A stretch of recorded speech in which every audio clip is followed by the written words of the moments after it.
Hi అండి, అందరికీ నమస్కారం. Welcome to mom's food eating kids. పిల్లలు స్కూల్ నుంచి రాగానే అలసిపోయి వస్తారు కదండి. ఇలాగా 15 నిమిషాలలో స్ట్రీట్ స్టైల్లో లాగా బ్రెడ్ ఆమ్లెట్ చేసి పెట్టండి. ఎగిరి గంతేసి తింటారు, అంత బాగుంటుంది. టేస్ట్ కూడా ఇలా ఒకసారి ట్రై చేయండి. మీరు కూడా మళ్ళీ మళ్ళీ అడిగి చేయమంటారు పిల్లలైతే. ఈ బ్రెడ్ ఆమ్లెట్ కోసం ముందు గ్రీన్ చట్నీ చేసుకుందామండి. దానికోసం ఒక మిక్సీ గిన్నెలోకి ఒక గుప్పెడు బాగా నీట్గా కడిగి పెట్టుకున్న కొత్తిమీర, ఒక గుప్పెడు కడిగి పెట్టుకున్న పుదీనా వేసుకోండి. అలాగే ఒక 2 పచ్చిమిర్చిని ఇలా తుంచి వేసేసుకోండి. ఒక 5-6 పొట్టువలిచిన వెల్లుల్లిపాయలు, ఒక కొంచెం అల్లం, ఒక పావు టీ స్పూన్ వేయించిన జీలకర్ర పొడి, ఒక half teaspoon black salt అండి. ఇది మీ దగ్గర ఉంటే వేసుకోండి, లేకపోతే స్కిప్ చేసేయండి. రుచికి సరిపడా ఉప్పు వేసుకొని ఒక 3 టీ స్పూన్ల వేపుడు శనగపప్పు, అదే చట్నీకి వాడతాం కదండి, ఆ పప్పు వేసుకోండి. అలాగే ఒక నిమ్మకాయని ఇలా రసం పిండేసుకోవాలి. ఇలాగా నిమ్మకాయ రసం అంతా పిండేసుకున్న తర్వాత ఒక 3 ఐస్ క్యూబ్ ముక్కలు వేసుకొని కొంచెం వాటర్ వేసుకొని మెత్తని పేస్ట్ లాగా పట్టేసుకోండి. చూసారా, ఇలా ఉండాలి గ్రీన్ చట్నీ అనేది. ఇప్పుడు దీన్ని ఒక గిన్నెలో వేసి పక్కన పెట్టేసుకోండి. ఇప్పుడు నేను ఇక్కడ బ్రెడ్ ఆమ్లెట్ కోసం ఒక 7 గుడ్లు, ఒక 2 మీడియం సైజ్ ఉల్లిపాయలు తీసుకున్నానండి. ఇవి 4 బ్రెడ్ ఆమ్లెట్లు అవుతాయి. ఇప్పుడు ఉల్లిపాయల్ని నేను కట్ చేసుకోవడానికి ఇక్కడ చాపర్ వాడుతున్నాను. మీ దగ్గర ఇది లేకపోతే చాక్ తోటే సన్నగా కట్ చేసుకోండి. ఇప్పుడు ఉల్లిపాయని ఇలా పెద్ద ముక్కలుగా కట్ చేసుకొని చాపర్లో వేసుకొని ఇలాగా సన్నగా చాప్ చేసేసుకోండి.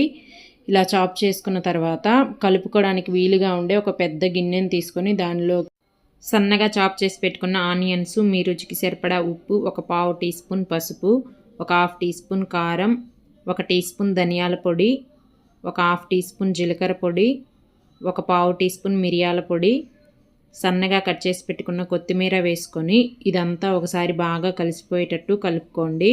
ఇప్పుడు దీనిలోకి మనం తీసుకున్న కోడిగుడ్లన్నీ పగలగొట్టేసుకొని వేసుకోవాలి. ఇలా వేసుకున్న తర్వాత విస్కర్తో కానీ లేదా ఒక స్పూన్తో కానీ, ఫోక్ ఉంటుంది కదా, దాంతోనైనా ఒక 5 నిమిషాల పాటు బాగా మిక్స్ చేయాలి. ఇలాగా నురగొచ్చే వరకు బాగా కలుపుకోండి. అప్పుడు ఆమ్లెట్ ఫ్లఫీగా వస్తుంది. ఇక్కడ నేను బ్రెడ్ ఆమ్లెట్ చేయడానికి బ్రౌన్ బ్రెడ్ తీసుకున్నానండి. మీకు ఇది దొరకకపోతే మిల్క్ బ్రెడ్ అయినా వాడుకోవచ్చు. ఇప్పుడు ఒక పీస్ తీసుకొని మనం తయారు చేసి పెట్టుకున్న గ్రీన్ చట్నీని ఇలా కొంచెం వేసుకొని స్ప్రెడ్ చేసుకోండి. అలాగే తర్వాత ఇంకొక పీస్ తీసుకొని టమాటో కెచప్ని వేసుకొని స్ప్రెడ్ చేసుకొని దీన్ని కూడా పక్కన పెట్టేసుకోండి. ఇప్పుడు బ్రెడ్ ఆమ్లెట్ చేయడానికి ఇలాగా నాన్ స్టిక్ ప్యాన్ పెట్టుకోండి. అంటుకోకుండా చాలా బాగా వస్తాయి.